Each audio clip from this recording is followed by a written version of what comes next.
Europe देशों में सुबह उठकर मर्द अपने काम पर चला जाता है, औरतें ऑफिस चली जाती हैं और घर में ताला लग जाता है। और जब इनके यहाँ बच्चा पैदा होता तो उसे किसी चाइल्ड केयर के हवाले कर देते हैं। बाप की शफकत और माँ की ममता से महरूम वो बच्चा चाइल्ड केयर में परवरिश पाता है।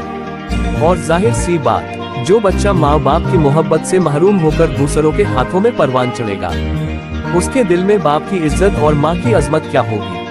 और इसका नतीजा ये निकलता है कि जब माँ बाप बूढ़े हो जाते हैं तो यही चाइल्ड केयर वाला बेटा इनको ले जाकर ओल्ड एज होम के हवाले कर देता है।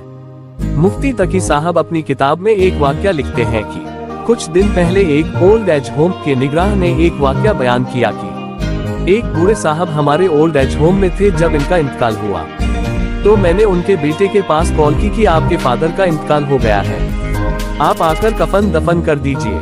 बेटे ने जवाब दिया कि मुझे बड़ा अफसोस हुआ सुनकर कि मेरे बाप का इंतकाल हो गया, लेकिन मुश्किल ये है कि आज मुझे बहुत जरूरी काम है, लिहाजा मैं नहीं आ सकता।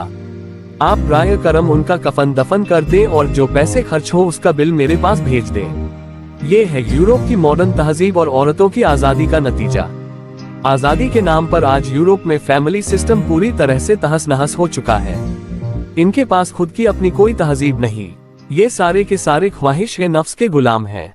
इनके नजदीक दो काम सबसे मुहज्जब माना जाता है, खाना और सेक्स। इनकी पूरी तहजीब, इनका पहनावा, रहन सहन, सब चीज में सेक्स का भरपूर इंतजाम होना लाजमी है। अगर आप पश्चिमी देशों का जायजा लेंगे तो खुद आपको एहसास होगा कि इनकी पूरी जिंदगी सिर्फ खाने और सेक्स पर ही मुनहसिर है। और उस वक्त आपको एहसास होगा कि बेशक इस्लाम ही एक वाहिद मजहब है जो जिंदगी के हर एक महले में मुसलमानों की रहनुमाई करता है। खाने पीने, सोने से उठने जागने, वालिदैन के हुकूक, पड़ोसी के हुकूक, दोस्ती के हुकूक, भाई बहन रिश्तेदारों के हुकूक से लेकर पेशाब करने के तरीके तक को बताता है। खुदा का 1,00,000 बार शुक्र अदा करना चाहिए जिसने हम सबको इस्लाम जैसी अजीम दौलत से नवाजा है।